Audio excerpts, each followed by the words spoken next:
deputado federal licenciado e possivelmente cassado em breve, Eduardo Bolsonaro, do PL de São Paulo, criticou a ida de uma comitiva do Senado aos Estados Unidos para negociar o anúncio da tarifação do Donald Trump. O Eduardo afirmou que trabalha para que essa comitiva, atenção, não encontre diálogo, aspas dele, nos Estados Unidos, classificando a iniciativa como uma tentativa de manchar a imagem do Brasil no exterior. Oi? Eu acho que ele nem esconde mais que apoia completamente a tarifação, né? Vamos falar com a Daiane Oliveira no Plantão do Meteoro. Bora lá, antes que eu fique mais indignada.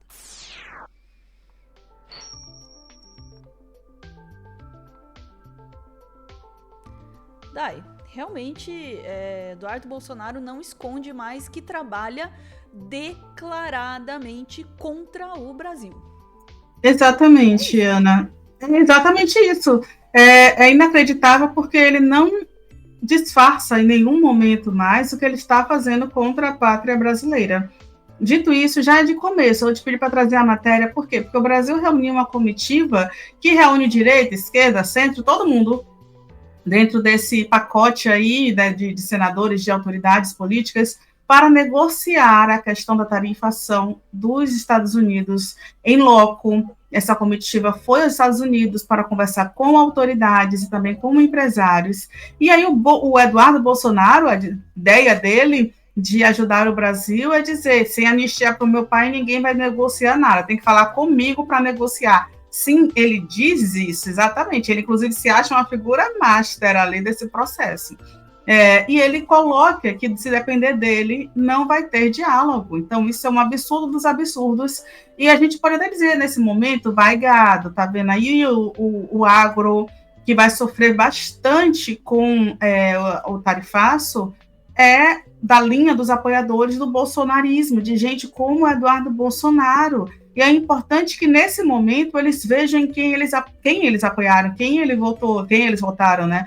Vou te pedir para trazer a matéria, Ana, para a gente comentar este absurdo mais a fundo. Bora lá. Vão encontrar diálogo, então? Com certeza não, e eu trabalho para que eles não encontrem diálogo, porque eu sei que, vindo desse tipo de pessoa, só haverá acordos daquele tipo meio termo, que não é nem certo, nem errado. Eu sei o que é certo.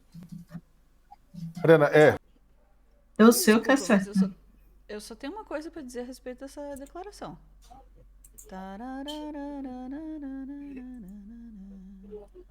ele está falando, como você bem disse, ele está falando desse tipo de pessoa, ele está tratando inclusive de pessoas que fazem parte da base bolsonarista no Senado Federal, né? São pessoas que têm dado suporte, inclusive, para todas as demandas do pai dele e dele no Congresso Nacional. Agora, você está neste momento, se não me falha a memória, isso aí é a First Street, ou seja, a sua esquerda está a Suprema Corte dos Estados Unidos, né? Na frente do Congresso. Existe alguma... Aí eu queria puxar rapidamente para essa questão da justiça. Você está acompanhando? Esse tarifaço deve ser judicializado nas cortes dos Estados Unidos, empresas norte-americanas, empresas brasileiras, o próprio governo brasileiro deve levar o caso às cortes norte-americanas, caso não tenha tração o diálogo com o governo Trump? Você acertou, Sakamoto. Eu estou aqui bem do lado da Suprema Corte. Não vai dar para mostrar para vocês agora, porque estou com um tripé fixo aqui. E também não tá bonito porque tá cheio de tapume ali, tá em reforma, mas é isso mesmo. A Suprema Corte que pode sim vir a ter que analisar o tarifaço do Trump muito em breve. Ana, eu vou te pedir para pausar só um pouquinho. Perdão, só para fazer um comentário. Difícil a vida da jornalista, né? Que agora é jornalista, é cameraman, né? Filmmaker, a jornalista que faz tudo. E aí ela está sozinha ali com um tripé, queria mostrar ali um espaço, mas não pode mostrar porque é só ela. Então, me solidarizo com a querida que está ali, né? Comentando no UOL. Mas vamos lá. Depois de amanhã, dia 31, o Circuito Federal aqui de Washington vai analisar uma apelação do governo Trump, porque talvez vocês se lembrem, mas há coisa de um mês, o Tribunal do Comércio aqui nos Estados Unidos chegou a suspender as tarifas do Trump unanimemente, consideraram ilegal o uso que ele vinha fazendo da ideia de emergência econômica nacional para impor as tais das tarifas recíprocas que tinham sido anunciadas lá no dia 2 de abril.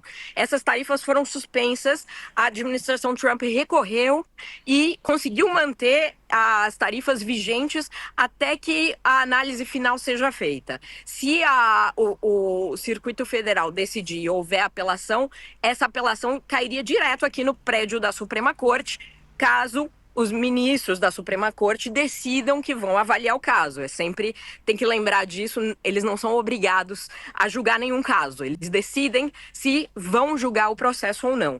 Agora, eu conversei com o advogado que moveu essa ação, que vai voltar a ser julgada no dia 31, e ele me disse que vê como uma causa ganha o pleito do Brasil para derrubar suas próprias tarifas, e não apenas isso, mas ele acredita que, caso eles ganhem a ação deles, as tarifas do Brasil cairiam também por tabela, porque trata-se do mesmo assunto, abuso no uso de emergência econômica nacional por parte do Trump. Já tem um outro processo movido por uma empresa importadora de suco de laranja aqui nos Estados Unidos, que argumenta isso também. Portanto, são dois processos nesse momento. É isso, Nai. Sim, Ana, exatamente isso. Por quê? Para quem não entendeu, o Brasil, a questão do tarifaço do Trump vai ser analisada pela Suprema Corte. Existe a possibilidade de não ser, como foi explicado, né, mas é uma grande possibilidade também de ser, porque o Trump ele está sendo acusado de abuso de autoridade. Será que ele está sendo, de fato, arbitrário e abusando da autoridade dele? Não sei, Ana, estou suspeitando, não sei. Enfim, esse processo ele vai correr na Suprema Corte, é possível que seja analisado, e a partir disso, por mais que a Suprema Corte seja conservadora e retrógrada, quando a gente fala, inclusive, em direitos humanos nos Estados Unidos, essa Suprema Corte ela é muito, muito conservadora, mas em relação à questão econômica, os especialistas em direito nos Estados Unidos apontam que existe uma grande possibilidade da derrubada dessa decisão de tarifação exagerada, porque até os conservadores compreendem que não é viável economicamente um país sem diálogo com o restante do mundo. Isso, a tendência é que de uma recessão econômica.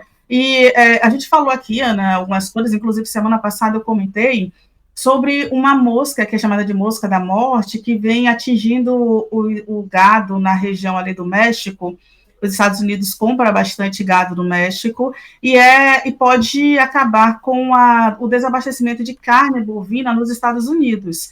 E o Brasil é um dos grandes exportadores, né, de carne, mas para os Estados Unidos não. A gente teve uma redução, inclusive, nos últimos meses, de até 80%. É muita coisa. Isso sem a tarifação. Com a tarifação, isso deve cair.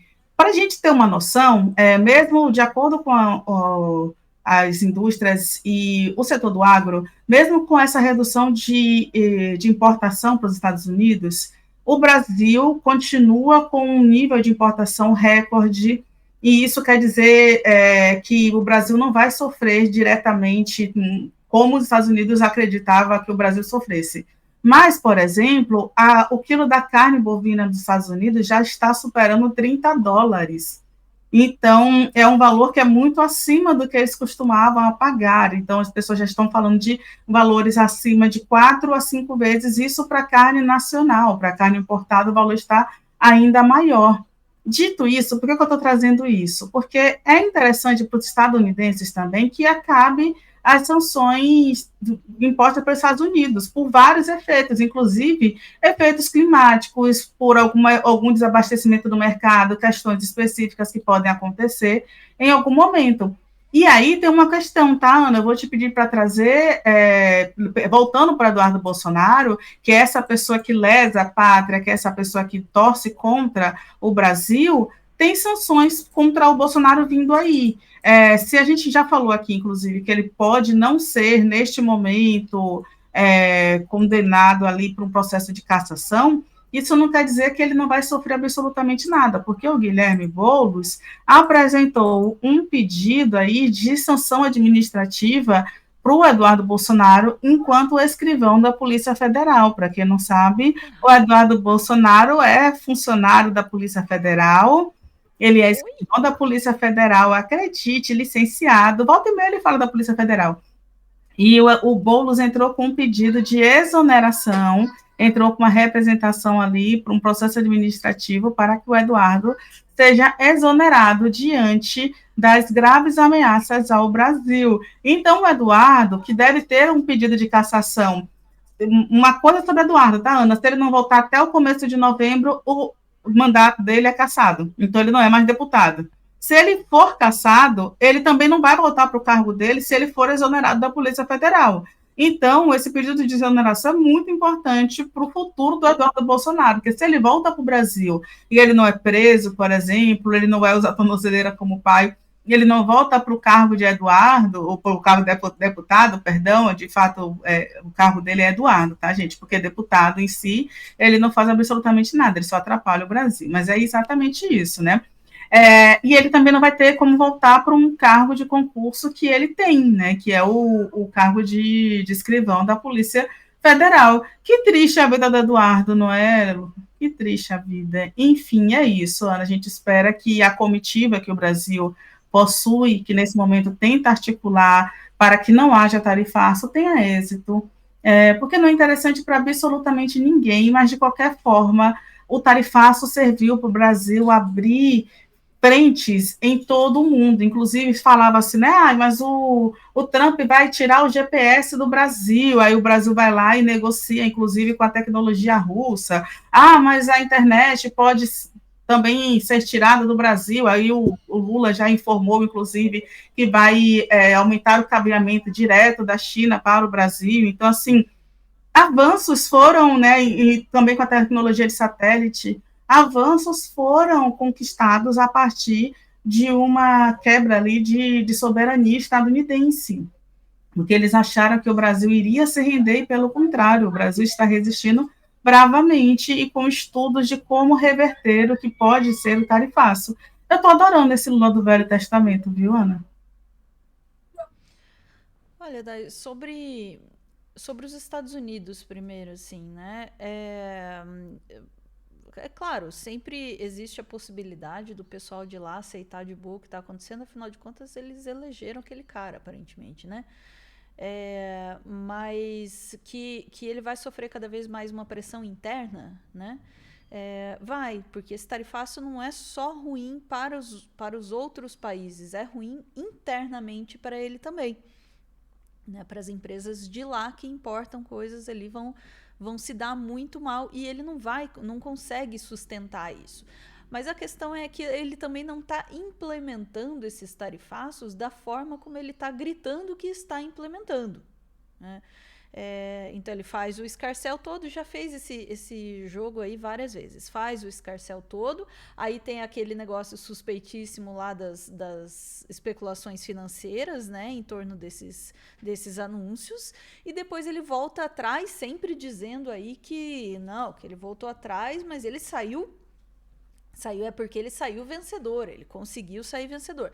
Pode ser que nisso ele consiga enganar o povo dele. Agora, em relação ao Brasil, pelo menos por enquanto, a leitura que tende a predominar é a leitura de que, olha, isso daqui é muito prejudicial ao Brasil, economicamente, né? E em termos mais gerais, é prejudicial à nossa soberania nacional também, né?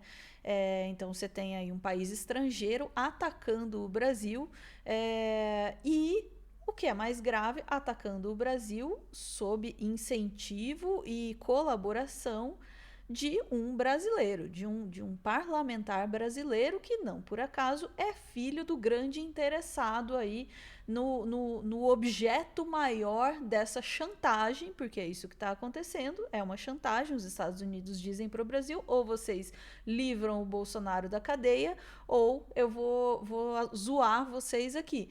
Isso é uma chantagem, é o filho do interessado que tá orquestrando isso, e ele parece estar cada vez mais desavergonhado em dizer isso publicamente. Ele teve um breve momento ali atrás, o Eduardo, né, em que ele chegou a dizer, não, vieram com aquele discurso que na Globo News se chamou muito de aprendiz de feiticeiro, sabe?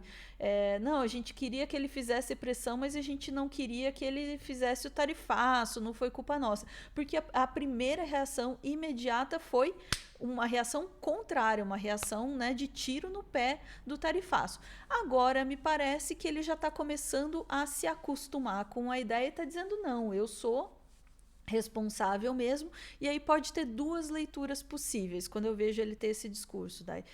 A primeira é de que ele está fazendo uma leitura de que talvez eles consigam, ou tem essa esperança, né, de conseguir mudar a leitura da opinião pública a respeito do tarifaço. No momento, eu ainda não acho que essa leitura está mudando, né? Eu imagino que discursivamente, para o bolsonarismo, o interesse dele seja em emplacar uma narrativa de que, olha, tá dando tudo errado porque o Lula não sabe negociar, né? E é o que eles é o que tem saído, né? Dos veículos, dos apoiadores, né? Essa coisa de o problema maior é porque o Lula não está negociando com o Donald Trump.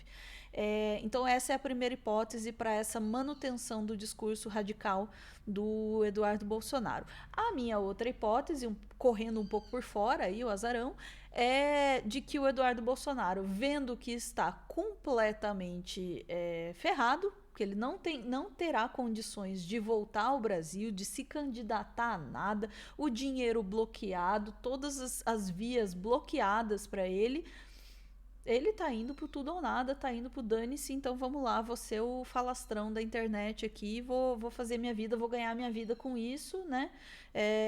Sendo este cara aqui, porque não tem mais nada para perder, né? É uma possibilidade também, porque de fato ele está se comportando aí como alguém que se entendeu nessa posição e não parece ter receio nesse momento de ser enquadrado numa categoria de lesa pátria, né? Numa ação de lesa pátria, que é isso que está aí acontecendo, né? As acusações são essas, e ele vai ser julgado nesse sentido, mas me parece que ele largou os bets em relação a isso. Falou, não, ok, é isso, e agora o negócio é acirrar a chantagem, né? Acirrar aí a pressão ao Brasil, porque é tudo ou nada, né, para ele. Eu tô torcendo pelo nada. Sinceramente.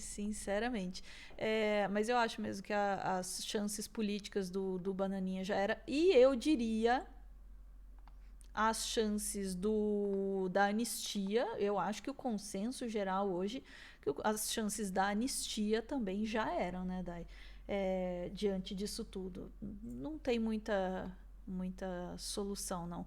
Eu não sei, eu não lembro agora se a gente chegou a colocar isso em outro corte, né? Mas eu queria mencionar uma coisa. Eu sei que a gente já passou do tempo desse, mas é uma informação que é interessante com essa coisa do Eduardo. O Trump tá pressionando para que o Lula aceite negociar com ele numa daquelas reuniões públicas, né? Como ele fez com o Zelensky, como ele fez com outros dirigentes aí de outros países, que é levar o cara para uma sala com a imprensa dele, né? Com a imprensa dele, e humilhar o cara publicamente, basicamente, né, para sair dizendo que ele ganhou. Lula, não. Ana, só isso que eu vou dizer. Só de terminar, o Lula já disse que aceita negociar com o Trump, aceita ligar pessoalmente para o Trump, se o Trump atender a ligação. Mas o Lula até o momento não falou que vai a essa entrevista, e conhecendo o Lula, eu acho que ele não vai. Então, assim, ufa. Eu confio que não, mas eu precisava dizer isso, só para no caso disso estar passando na cabeça de alguém ali perto do Lula, não. Tá bom? Ok, vamos lá. Ficamos por aqui? Ficamos. Beijo, gente. Voltamos em instante para mais notícias do dia neste plantão saborosíssimo, como a carne brasileira que nós podemos comer e eles não. Let them eat chicken. Vocês podiam fazer um negócio assim, né? Desde que eles comam frango. Ah, não pode, porque eles têm gripe aviária, né? Puxa, que pena. Beijo.